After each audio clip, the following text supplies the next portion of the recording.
क्या फिर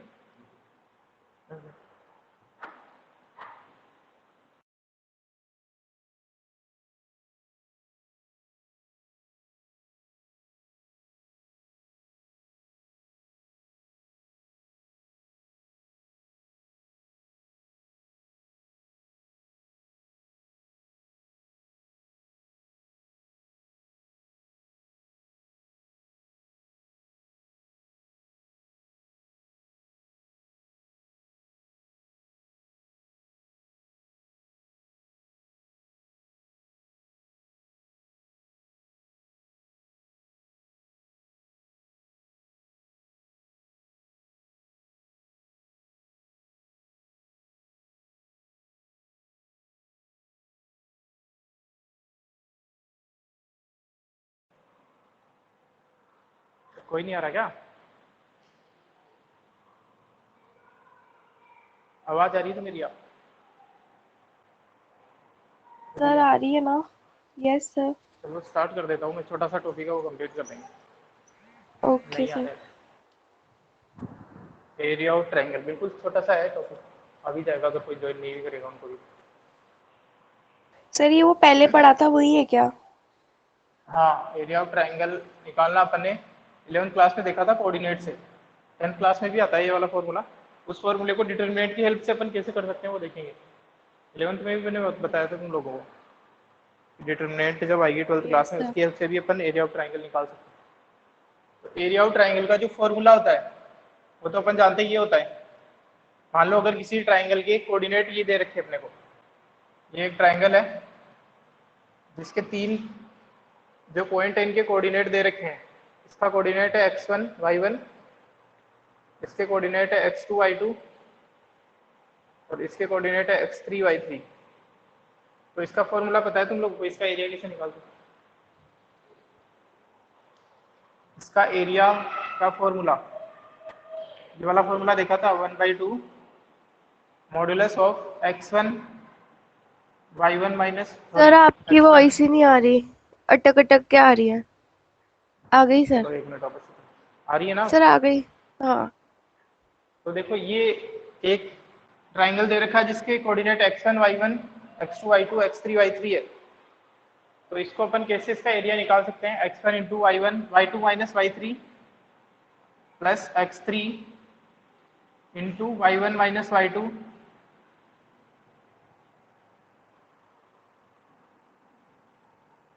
x2 y1 y3 minus y1 और फिर x3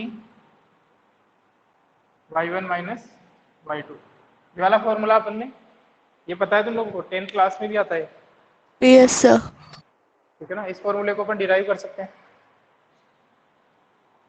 लेकिन डेरिवेशन के बजाय अभी याद ही होगा तुम लोग।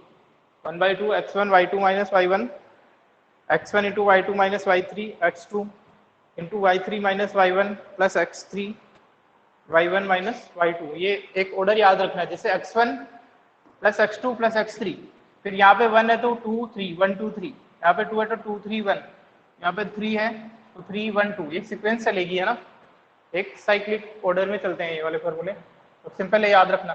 तो इस वाले फॉर्मूले को अपन डिटरमिनेंट की फॉर्म में लिखना चाहिए अगर, तो this expression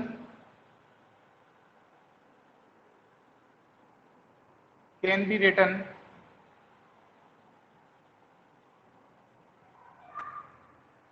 in the form of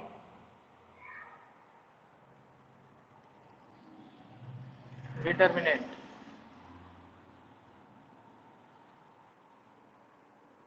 ये जो एक्सप्रेशन लिखा हुआ है इसको डिटरमिनेंट की फॉर्म में ऐसे लिख सकते हैं अपन। मान लो वापस से लिखूं, area equal to 1/2 x1 y1 1 x2 y2 1 x3 y3 1। ये एक डिटरमिनेंट है, इसको जब अपन सोल्व करेंगे तो वापस ये आएगा।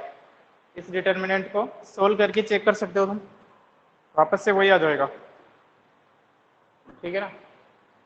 इसको अपन चेक करेंगे, 1/2 तो यस है। सर। इसके बाद में देखो x1 इंटू इसको चेंज करूंगा तो ये y2 माइनस y3। ठीक है ना?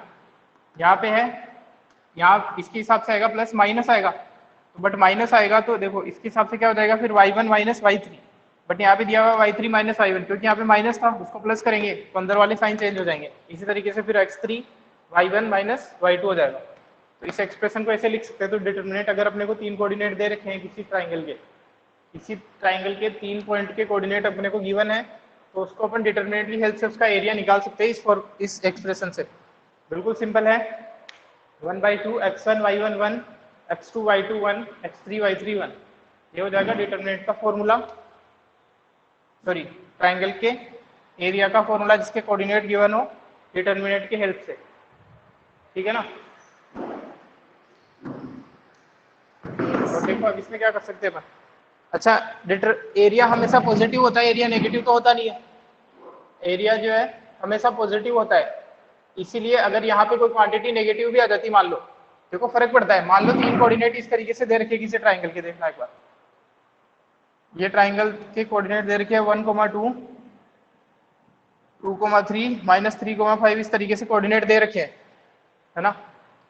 तो कोई बच्चा कोई स्टूडेंट ऐसे एडजस्ट कर सकता है इनको 1, 2, 1, जैसे इसको मान लिया x1, इसको मान लिया पॉइंट नंबर 2, इसको मान लिया पॉइंट नंबर 3, समझना बात को, ठीक है ना। अगर इस तरीके से मानेगा तो इस तरीके से लिखेगा फिर x1 y1 1, तो इसके लिए लिखेगा 2, 3, 1, इसके लिए लिखेगा -3, 5 और 1, ठीक है। आंसर ये है।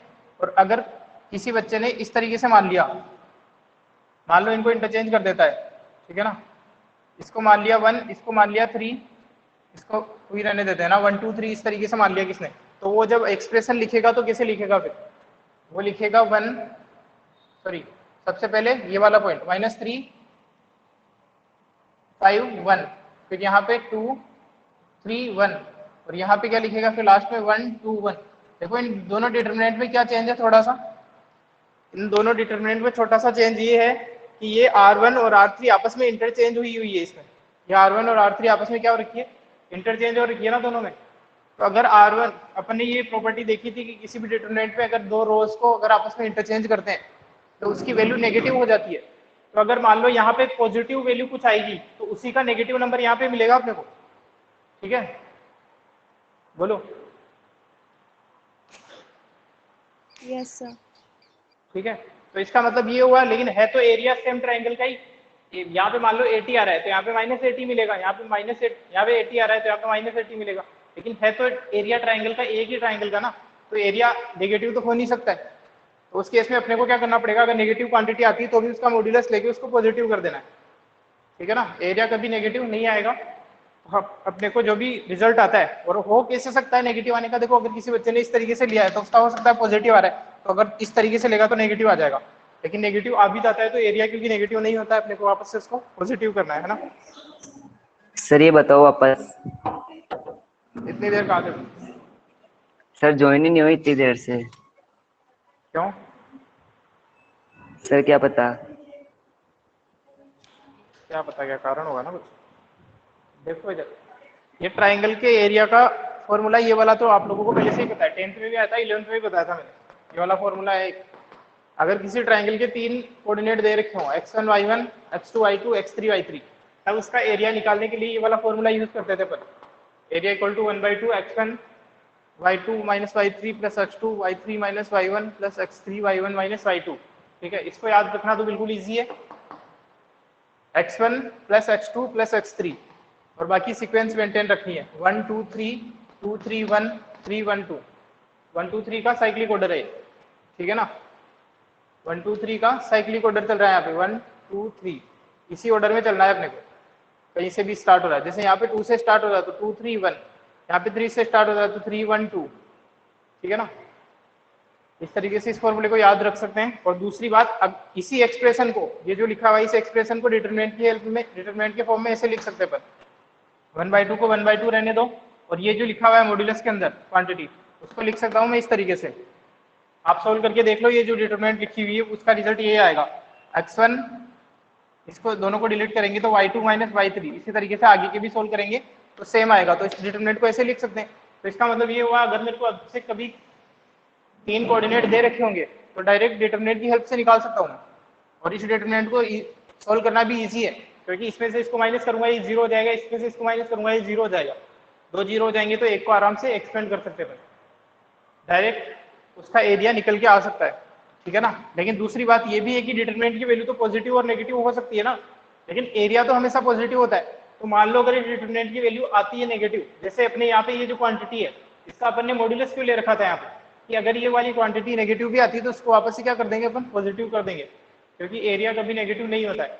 इसी कारण से यहाँ पे भी अगर ये वाली क्वांटिटी कभी नेगेटिव आती है तो इसका भी आपको क्या लेना है, मॉड्यूलस लेना है।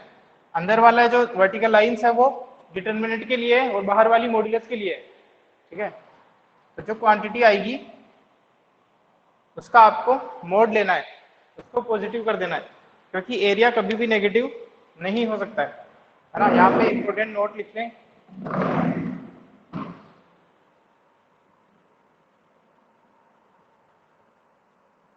एरिया इज ऑलवेज पॉजिटिव, छोटा सा नोट है, एरिया हमेशा पॉजिटिव रहेगा, ठीक है।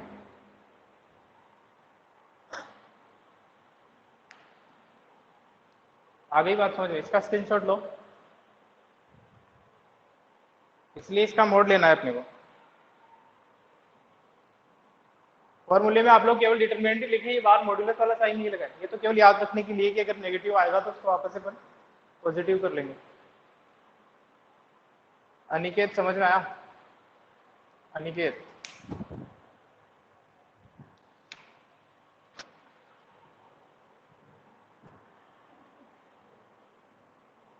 बाकी लोगों ने इतना लेट कैसे ज्वाइन किया था आज? अदिति, यशवी,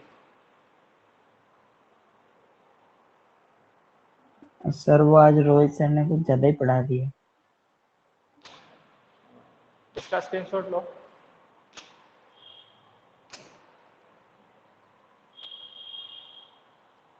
फिर करते हैं क्वेश्चन।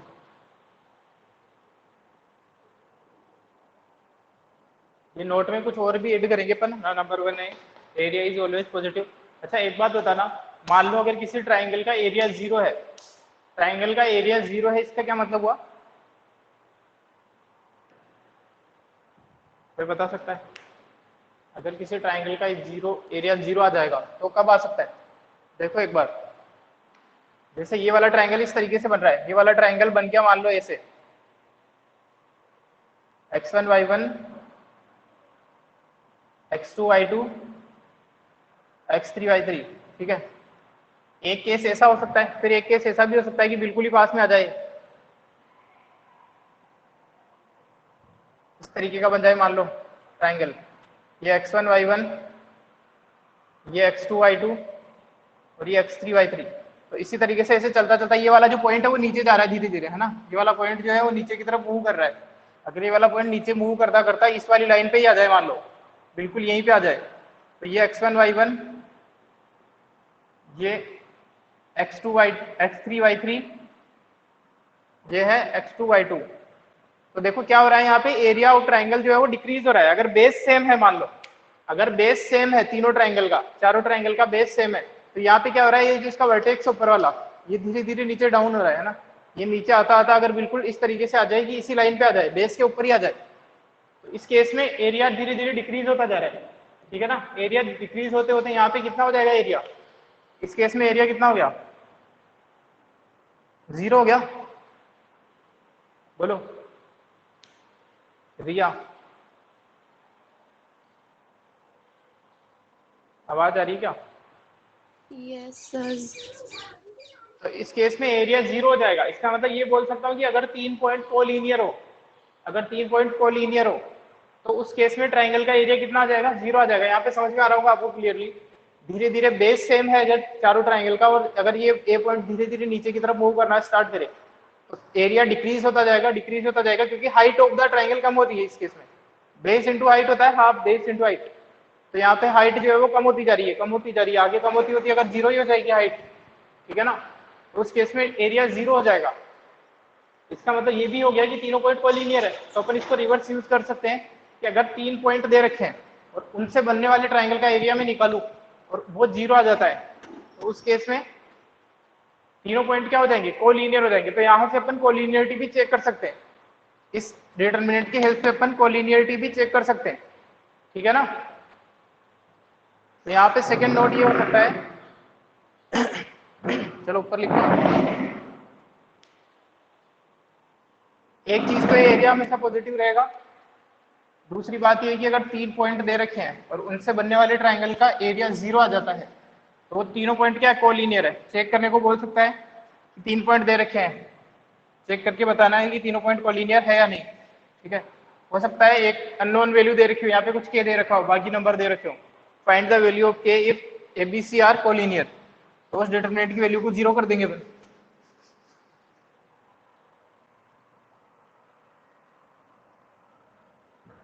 तो यहाँ पे लिखते हैं अपन नोट इससे रिलेटेड,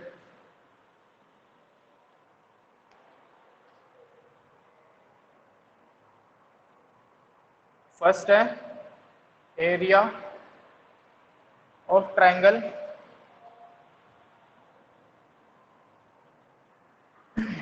विल ऑलवेज पॉजिटिव, हमेशा पॉजिटिव एरिया लेना है। सेकंड नोट है if area of the triangle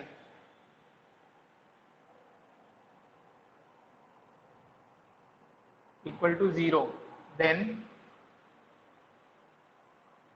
all 3 points are collinear।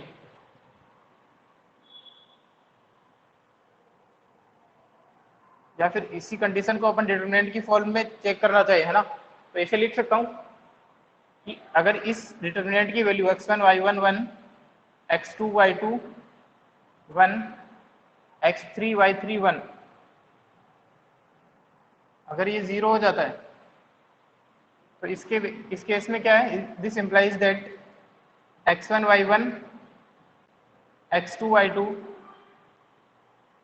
And x3 y3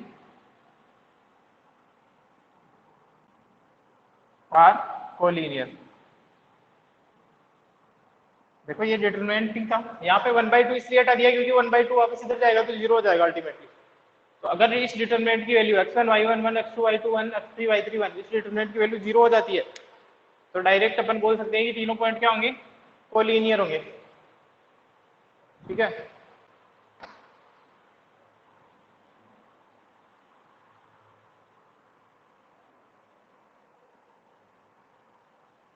इसका स्क्रीनशॉट लो, फिर क्वेश्चन करते हैं अपन। इसका स्क्रीनशॉट ले लीजिए, फिर क्वेश्चन करेंगे। 3 तरीके के क्वेश्चन आएंगे इस टॉपिक पे अपने। एक तो सीधा सीधा 3 पॉइंट दे रखे होंगे, 3-4 तरीके के क्वेश्चन है। एक तो सीधा सीधा पॉइंट दे रखे हैं और अपने को एरिया निकालना है। एक हो सकता है कि कोलिनियरिटी चेक करनी, कोलिनियर है या नहीं। और एक केस आ सकता है 2 पॉइंट दे रखे हैं, उनसे पास होने वाली स्ट्रेट लाइन की इक्वेशन निकालनी है डिटरमिनेंट की हेल्प से, एरिया ऑफ द ट्राइंगल की हेल्प से स्ट्रेट लाइन की इक्वेशन निकाल दी। अपन ने 11th क्लास में स्ट्रेट लाइन की इक्वेशन निकालने के कई तरीके देखे थे, उनमें एक और तरीका ऐड होने वाला है, डिटरमिनेंट की हेल्प से कैसे निकालेंगे। इसका स्क्रीनशॉट ले लिया आप लोगों ने,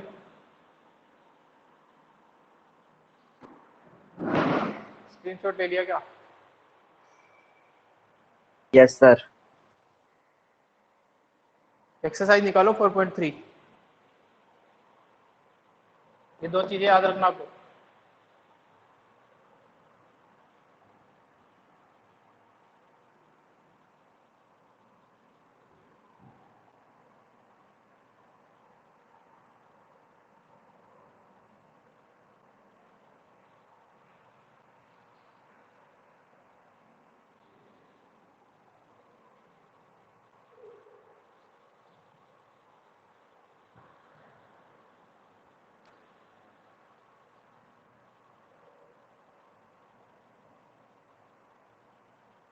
एक्सरसाइज 4.3 का फर्स्ट क्वेश्चन है, find the area of triangle with vertices at the point given in each of the following. तीनों वर्टेक्स दे रखे हैं और आपको एरिया निकालना। सिंपल है, सारे आप लोगों को करने में बता देता हूँ। किस तरीके से क्वेश्चन फर्स्ट का फर्स्ट ही बता देता हूँ। जैसे इस तरीके से पॉइंट दे रखे हैं इसने, इस पॉइंट के कोऑर्डिनेट दे रखे हैं 1,0, इसके कोऑर्डिनेट दे रखे हैं 6,0, इसके कोऑर्डिनेट दे रखे हैं 4,3। ठीक है, आपको इसका एरिया निकालना है। तो एरिया क्या होता है, एरिया इक्वल टू 1/2। इस 1/2 को मत भूल जाना, डिटरमिनेंट तो याद रहेगी लेकिन 1/2 को भी नहीं भूलना है। तो 1/2 x1 y1 1 1 1 1 0 1, यहाँ पे तो 1 आएगा, इसको तो पहले ही लिख लो ताकि इसकी टेंशन नहीं रहे। इसके बाद में इधर से स्टार्ट कर दो या इधर से स्टार्ट कर दो, 6 0 1 4 3 1। इसको एक्सपेंड कर दो, इसके अलोंग C2 के अलोंग एक्सपेंड कर दो, क्योंकि 2 0 दिख रहे हैं यहाँ पे मेरे को, है ना। इसका साइन हो जाएगा प्लस माइनस प्लस माइनस -3। ये 1/2 बाहर है, इसका लूंगा मैं मॉडुलस, अगर माइनस आता है तो -3 इंटू ये क्या हो जाएगा 1 -6। ठीक है ना, तो इसका रिजल्ट कितना आ गया 15 आ जाएगा। 15। तो 15/2 स्क्वायर यूनिट इसका एरिया आ जाएगा, 15/2 स्क्वायर यूनिट। ये भी लिखना जरूरी है, ठीक है ना। सर ये मॉड्यूलस कहाँ 15/2 से आ गया सर इसमें? अरे यार इसमें बेवकूफ डेटरमिनेंट हो में गया तो तुम। सर सर वो तो फॉर्मूले में होता है ना सर, डेटरमिनेंट में भी होता है अरे क्या? ये फॉर्मूले में होता है, लेकिन अगर लगा भी दोगे तो कोई अगर नेगेटिव आता तो उसको पॉजिटिव करने के लिए था, लेकिन अगर पहले से ही पॉजिटिव आ रहा है उसकी वैल्यू भी वापस से चेंज नहीं होगी, नहीं लगाओगे तो भी कोई प्रॉब्लम नहीं है। लेकिन अगर नेगेटिव आता, लगा भी दोगे कोई प्रॉब्लम नहीं है ना। Yes sir. नेगेटिव आ भी जाती तो उसको वापस से प्लस कर देंगे, ठीक है ना। तो इस तरीके से क्वेश्चन है, बिल्कुल सिंपल है। तो फर्स्ट क्वेश्चन कंप्लीट हो जाएगा। सेकंड क्वेश्चन में 3 पॉइंट कोलिनियर दे रखे हैं, बताना है कि तीनों कोलिनियर है। कैसे बताओगे, 3 पॉइंट दे रखे हैं ABC, ये कोलिनियर है, कैसे बताओगे, बोलो क्या कंडीशन है 0 के कोलिनियरिटी इक्वल की। रख देंगे। हाँ, जो डिटर्मिनेंट है x1 y1 1 x2 y2 1 x3 y3 1, इसको 0 प्रूव करना है अपने को। अगर ये 0 आ जाती है, अगर ये वाली डिटर्मिनेंट 0 आ जाती है, 3 पॉइंट दे रखे ना इसने, a b प्लस c 1, इसके बाद में है b c प्लस a 1, इसके बाद में c a प्लस b 1। ये डिटर्मिनेंट तो दिख ही रही है मेरे को, सीधी सीधी 0 है। इसको 0 प्रूव करना है, बताओ कैसे 0 होगी। ये प्रॉपर्टीज का यूज करके करना डायरेक्ट। जब 0 प्रूव करना होता है तो डायरेक्ट प्रॉपर्टी से, बताओ कौन सी प्रॉपर्टी से अपन 0 बता सकते हैं। एक ही स्टेप में 0 हो जाएगी, एक्सपेंड करने की जरूरत नहीं है। बताओ क्या ऑपरेशन लगा सकता हूँ स्टार्टिंग में, सर मैं बताऊं, बताओ। सर इनको जैसे, एक मिनट,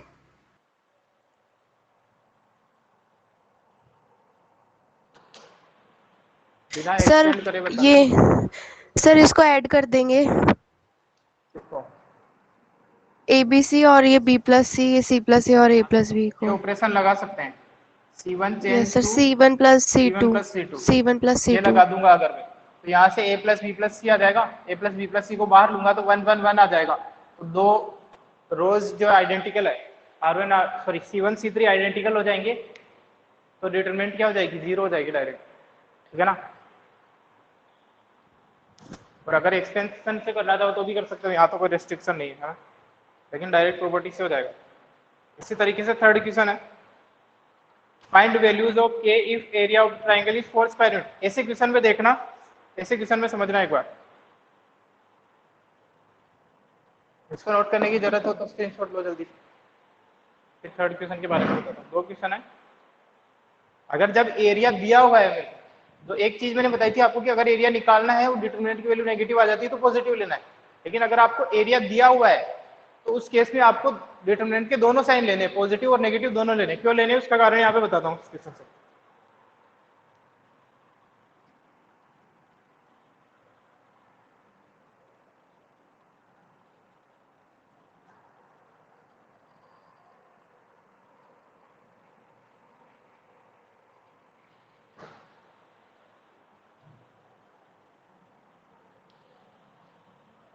थर्ड क्वेश्चन है, थर्ड का फर्स्ट पार्ट देखते हैं।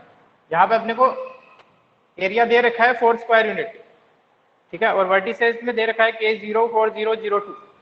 तब पूछा है K की वैल्यू, ठीक है। तो देखो ऐसे मान लो ये ट्राइंगल है, ठीक है, चलो लिखते हैं डायरेक्ट। एरिया ऑफ ट्राइंगल का फॉर्मूला लिखना है आपको एक तो प्रॉपर, ठीक है, उसके बाद में मैं डायरेक्ट कर रहा हूँ 1/2 x1 y1 1, ठीक है। इसके बाद 4 आपको प्रॉपर फॉर्मूला लिख के करना है 4 0 1, इसके बाद में 0 2 1। इसकी जो वैल्यू दे रखी है अपने को वो दे रखी है 4 स्क्वायर यूनिट, इसकी जो वैल्यू दे रखी है वो 4 स्क्वायर यूनिट दे रखी है। तो आपको करना क्या है यहाँ पे आपको इस डिटर्मिनेंट की पॉजिटिव और नेगेटिव दोनों वैल्यू लेनी है, प्लस और माइनस। कारण क्या है अभी बताता हूँ पहले सोल्व करने के बाद, है ना। इस डिटर्मिनेंट की आपको पॉजिटिव और नेगेटिव दोनों वैल्यूज लेनी है, ठीक है। इसको सोल्व करते हैं, अभी पता चल जाएगा क्यों क्या ऐसा। अब के की वैल्यू निकालनी है, पहले डिटर्मिनेंट सोल्व कर देता हूँ, पॉजिटिव नेगेटिव को बाद में एडजस्ट कर देंगे। प्लस माइनस किसके अलोंग एक्सपेंड करना है, या तो ऑपरेशन लगा दे या फिर डायरेक्ट एक्सपेंशन करना चाहते हो C2 के अलोंग एक्सपेंड कर देते हैं यहाँ पे, है ना। Expanding along C2, second column के अलोंग अगर एक्सपेंड करूं तो ये हो जाएगा प्लस माइनस 1/2। देखो इसके अलोंग करना है प्लस माइनस -2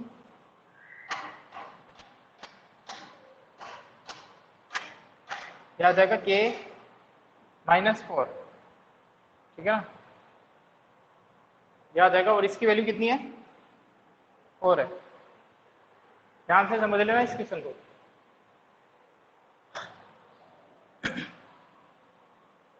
तो इस डिटरमिनेंट को अपन ने सोल्व कर लिया। आगे इसको अगर सोल्व करें फर्दर तो ये आ जाएगा प्लस माइनस 1/2 और ये 2 तो कैंसिल हो जाएगा, अंदर मल्टीप्लाई कर रहा हूँ, है ना। ये जो 2 है ये अंदर कैंसिल हो जाएगा, तो बचा क्या मेरे पास में, ये बचा है -K + 4 = 4। ये यहाँ तक समझ में आ गया सब लोगों को, बोलो यहाँ यस तक कोई सर। प्रॉब्लम है किसी को, ठीक है ना।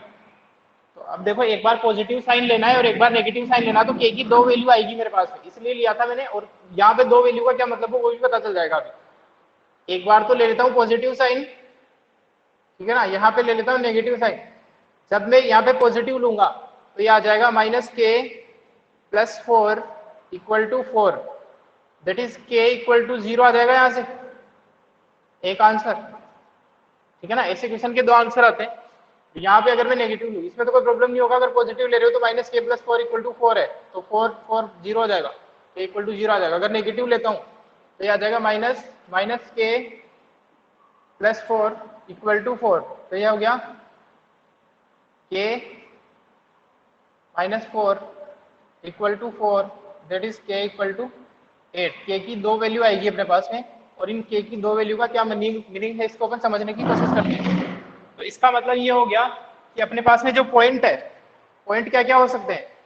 एक तो हो सकता है यहाँ पे K की जगह रख दो 0, तो एक पॉइंट हो जाएगा 0,0 सेट जो लिख रहा हूं मैं ना, ये वाला पॉइंट एक है 4 0 और एक पॉइंट है 0 2। या तो ऐसे हो सकते हैं या फिर इसके अकॉर्डिंग अगर 8 ले लूँ K की जगह तो ये हो जाएगा 8,0 4,0 और यहाँ पे क्या क्या रहेगा 0,2। तो ऐसा है कि ये दोनों पॉइंट लेके जब तुम चेक करोगे ना, ये वाला पॉइंट और ये वाला पॉइंट, दोनों केस में जो एरिया आएगा वो कितना आएगा 4 आएगा। दोनों पेयर लेके, ये जो 2 दे रखे हैं अपने को, 2 सेट दे रखे हैं वर्टेक्स के, वर्टिसेस के 2 सेट दे रखे हैं। इन दोनों से जब तुम डिटरमिनेंट की वैल्यू चेक करके एरिया ऑफ ट्राइंगल निकालोगे तो दोनों केस में area of triangle 4 square unit आएगा। तो इसलिए यहाँ पे K की वैल्यू 2 पॉसिबल है। अगर अपन इसको प्लॉट करना चाहें इन पॉइंट को ग्राफ में, अगर प्लॉट करना चाहे तो पॉइंट कुछ इस तरीके से दिखेंगे, चेक करके देख लेते हैं।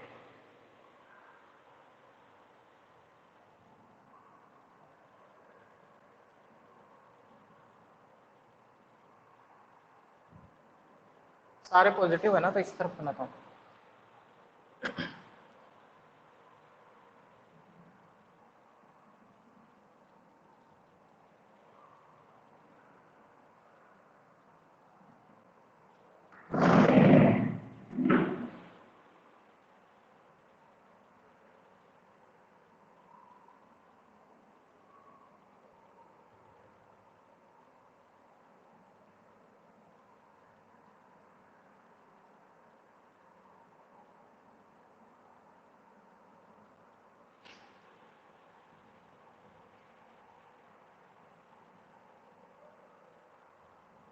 देखो पॉइंट प्लॉट कर रहा हूँ मैं 0,0, एक पॉइंट हो जाएगा ये वाला 0,0, ठीक है ना। एक पॉइंट है 4,0, ये 4 और ये 0, तो ये हो जाएगा 4,0, एक हो जाएगा 0,2, 0,2 मिलेगा मेरे को यहाँ पे 0,2। इसके अलावा एक पॉइंट है 8,0, ये 8,0 यहाँ पे मिलेगा 8,0। इससे जब मैं ट्राइंगल बनाऊंगा 0,0, 4,0 और 0,2, तो ये रहा 0,0, 4,0, 0,2, तो ट्राइंगल बनेगा कुछ ऐसा, ठीक है ना। ये तो ट्राइंगल नंबर 1 है। तो बाकी जो दे रखे 8,0, 4,0 और 0,2, इनसे ट्राइंगल बनेगा कुछ ऐसा, ये रहा 4,0, ये रहा 8,0 और ये रहा 0,2। तो इन दोनों ट्राइंगल के जो एरिया है वो सेम आएंगे, 1 और 2 दोनों के एरिया। इसका एरिया निकाल के अगर अपन चेक करना चाहें तो देखो क्या हो जाएगी वैल्यू, 1/2, इस डिटरमिनेंट में यहाँ पे 8 रख दो, तो आ जाएगा 1/2 -2 4, तो इसका भी रिजल्ट कितना आएगा, 4 आएगा। तो इस तरीके से दो ट्राइंगल मिल रहे हैं मेरे को। तो ये जो के पॉइंट है, या तो के पॉइंट यहाँ हो सकता है, के पॉइंट के कोऑर्डिनेट 0,0 हो सकते हैं, या तो के पॉइंट के कोऑर्डिनेट 8,0 हो सकते हैं। मतलब के की वैल्यू या तो 8 हो सकती है या तो 0 हो सकती है। इस तरीके से दो ट्राइंगल बन सकते हैं, और दोनों के लिए स्क्वायर यूनिट 4 स्क्वायर यूनिट आ रहा है, और 3 का जो सेट है पॉइंट का वो इस तरीके से बन सकता है। तो जब भी क्वेश्चन आएगा कि एरिया ऑफ ट्राइंगल दे रखा हो, तो डिटर्मिनेंट की वैल्यू पॉजिटिव और नेगेटिव दोनों लेनी है। क्यों लेनी है उसका कारण ये बता दिया मैंने। इस तरीके से दो ओरिएंटेशन बन सकते हैं जब अपन ग्राफ में प्लॉट करें तो, ठीक है ना। दोनों एरिया जो है वो बिल्कुल सेम रहेंगे, 4 स्क्वायर यूनिट रहेंगे। क्लियर है ऐसे क्वेश्चन? तो हमेशा ध्यान रखना इस चीज को, इंपॉर्टेंट यही है। अगर आधा करोगे, एक ही साइन लोगे पॉजिटिव, तो आधे मार्क्स मिलेंगे। कंप्लीट क्वेश्चन तब होगा, ये कंप्लीट सॉल्यूशन तभी माना जाएगा जब पॉजिटिव और नेगेटिव दोनों वैल्यूज लेके आप सोल्व करते हो इसको। कारण मैंने बता दिया इसका, क्योंकि अगर तुमने एक ही लिया होता, पॉजिटिव ही लिया होता, तो ये वाला ट्राइंगल तो कंसीडर किया, लेकिन ये वाला तो किया ही नहीं फिर तुमने, ठीक है ना। स्क्रीनशॉट ले लो इसका।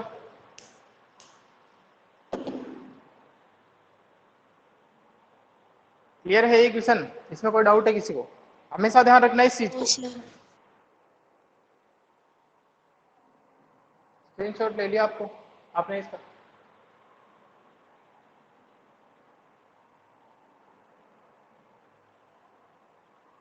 चाहो तो नोट करके लिख लो भले इसको। If area of the triangle is given, then we will take positive and negative both signs of determinant. Sir ये ग्राफ भी बनाना है क्या? ग्राफ नहीं बनाना, ये तो केवल अभी एक्सप्लेन करने के लिए बताया था। क्या है मतलब क्या मीनिंग है दो साइन लेने का, इसलिए बताया था। हमेशा दो ट्राइंगल मिलेंगे,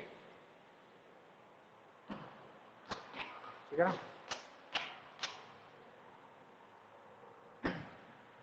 अभी के लिए तो बना लो तुम, मैंने इसका स्क्रीनशॉट लेके नोट्स में तो बना लेना। चाहो तो नोट करके लिख लेना। If area of the triangle is given, then we will consider positive and negative signs of the determinant.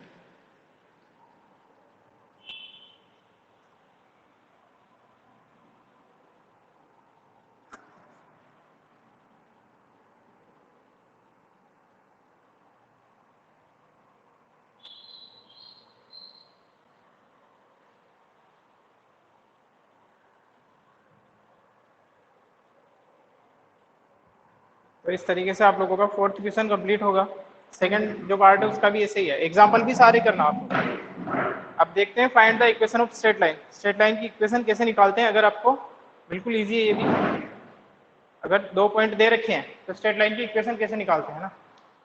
Fourth question है। फोर्थ क्वेश्चन का जो बेसिक है, जो फंडा है, वो ये है कि आपको यहाँ पे इक्वेशन ऑफ स्ट्रेट लाइन निकालनी है। इक्वेशन ऑफ स्ट्रेट लाइन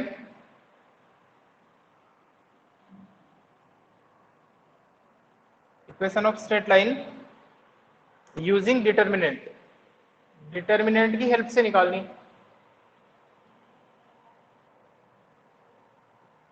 तो आप लोगों को पता है कि अपन ने 11th क्लास में जब अपन ने स्टार्ट किया था, तो अपन ने ये कहा था कि दो पॉइंट अगर मेरे को दे रखे हो, और मेरे को स्ट्रेट लाइन निकालनी होती है, जैसे 2 पॉइंट दे रखे हैं, ये यहाँ पे 2 पॉइंट है x1 y1 और ये पॉइंट दे रखा है x2 y2। इससे पास होने वाली मेरे को स्ट्रेट लाइन की इक्वेशन निकालनी है, AB, ये जो स्ट्रेट लाइन दे रखी है, ठीक है। इसकी इक्वेशन निकालने के लिए अपन हमेशा किसी भी कर्व की इक्वेशन निकालते हैं, पैराबोला की निकालते हैं या इलिप्स की निकालते हैं, ठीक है ना। किसी भी कर्व की या स्ट्रेट लाइन की, किसी भी कर्व की जब अपन को इक्वेशन निकालनी होती है तो उस पर अपने को एक जनरल पॉइंट कंसिडर करना होता है और फिर उसकी प्रॉपर्टी जो उसकी डेफिनेशन है स्ट्रेट लाइन की या पैराबोला की जिसकी, वो उसके ऊपर अप्लाई कर दो तो आपके पास इक्वेशन निकल के आ जाती है। सिंपल सा कंसेप्ट होता है, आप लोगों ने सर्किल में भी देखा होगा, है ना। सर्किल में भी क्या करते हैं अपन, सर्किल पे एक जनरल पॉइंट कंसिडर कर लो, ठीक है। उसके बाद में उसकी जो प्रॉपर्टी है, सर्किल की प्रॉपर्टी ये होती है कि वो हमेशा एक फिक्स पॉइंट से डिस्टेंस जो है वो कांस्टेंट रहती है, कांस्टेंट डिस्टेंस कर दो और कांस्टेंट डिस्टेंस को रेडियस मान लेते हैं। यहाँ पे जो डिस्टेंस रहती है, यहाँ पे जो फंडा है स्ट्रेट लाइन का, वो ये है कि स्ट्रेट लाइन की जो स्लोप है वो हमेशा कांस्टेंट रहती है। एक ही स्ट्रेट लाइन, मान लो यहाँ पे एक जनरल पॉइंट मान लिया मैंने एक्स वाई, ये पॉइंट था ए, ये पॉइंट था बी, यहाँ पे अपने कोई पॉइंट मान लिया सी, तो इसका मतलब ये हो जाएगा कि slope of AC will equal to slope of CB। यही दिखा, ये इस तरीके से अपने फॉर्मूला डिराइव किया था। Slope of this straight line AC and slope of CB, दोनों की स्लोप इक्वल होगी क्योंकि एक ही स्ट्रेट लाइन है। तो इसके बाद भी अपने को फॉर्मूला पता है स्लोप के लिए y2 minus y1 upon x2 minus x1। तो यहाँ पे अपन फॉर्मूला लगाते हैं y2 minus y1 that is y minus y1 upon x minus x1 equal to, यहां से लगाते हैं y2 minus y upon x2 minus x। इसको अपन सिंप्लीफाई करते हैं तो अपने पास में स्ट्रेट लाइन की इक्वेशन आ जाती है। इस तरीके से अपने फॉर्मूला डिराइव किया था। तो यहाँ पे भी सिंपल सेम फंडा लगाएंगे अपन, लेकिन यहाँ पे यूज किसका करना है, डिटरमिनेंट का यूज करना है। तो मान लो 2 पॉइंट जो दे रखे हैं उनको लिखता हूं मैं यहाँ पे। फर्स्ट पार्ट जो है, फर्स्ट पार्ट में आपको पूछा है 2 पॉइंट दे रखे हैं, ये 2 पॉइंट है और ये स्ट्रेट लाइन दे रखी है।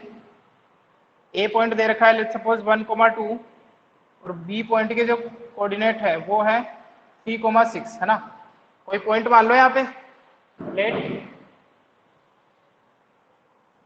Late C X Y is a general point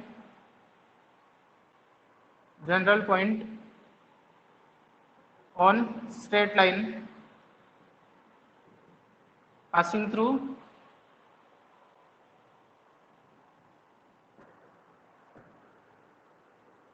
A and B। A और B दोनों पॉइंट से पास होने वाली स्ट्रेट लाइन के ऊपर जो जनरल पॉइंट है वो x1 xy मान लिया है, ये रहा xy। अब तो सिंपल है, डिटरमिनेंट क्या बोलती है कि अगर 3 पॉइंट कोलिनियर है तो उसकी एरिया जो है वो क्या हो जाएगा, 0 हो जाएगा, ठीक है ना। Now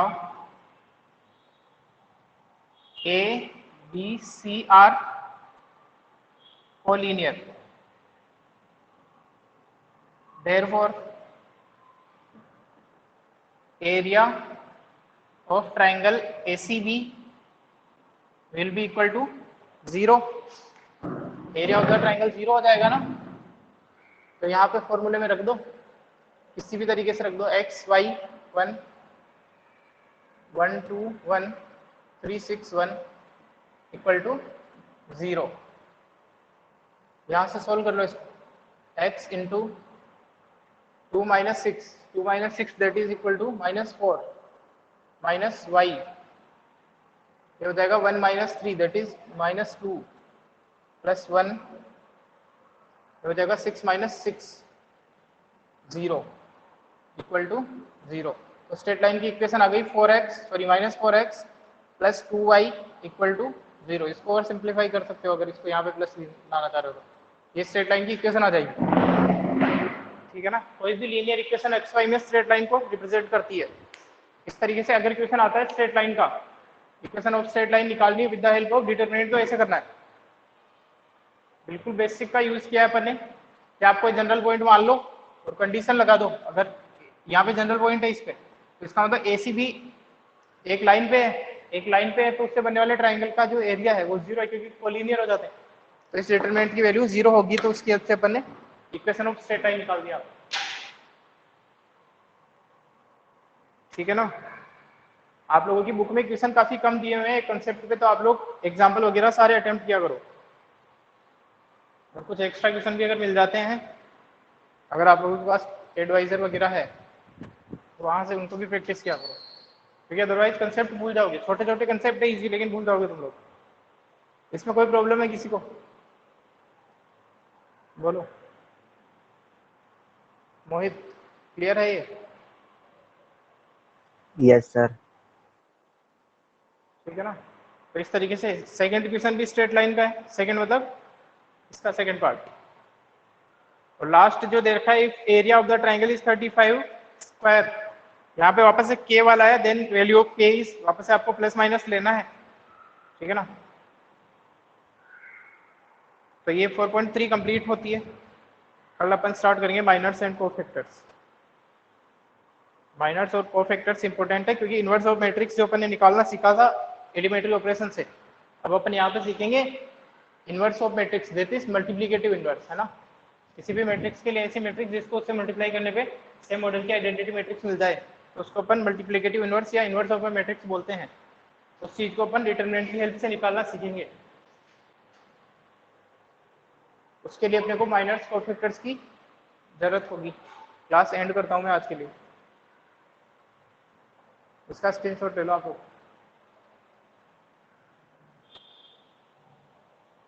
ये एक्सरसाइज कंप्लीट कर लेना।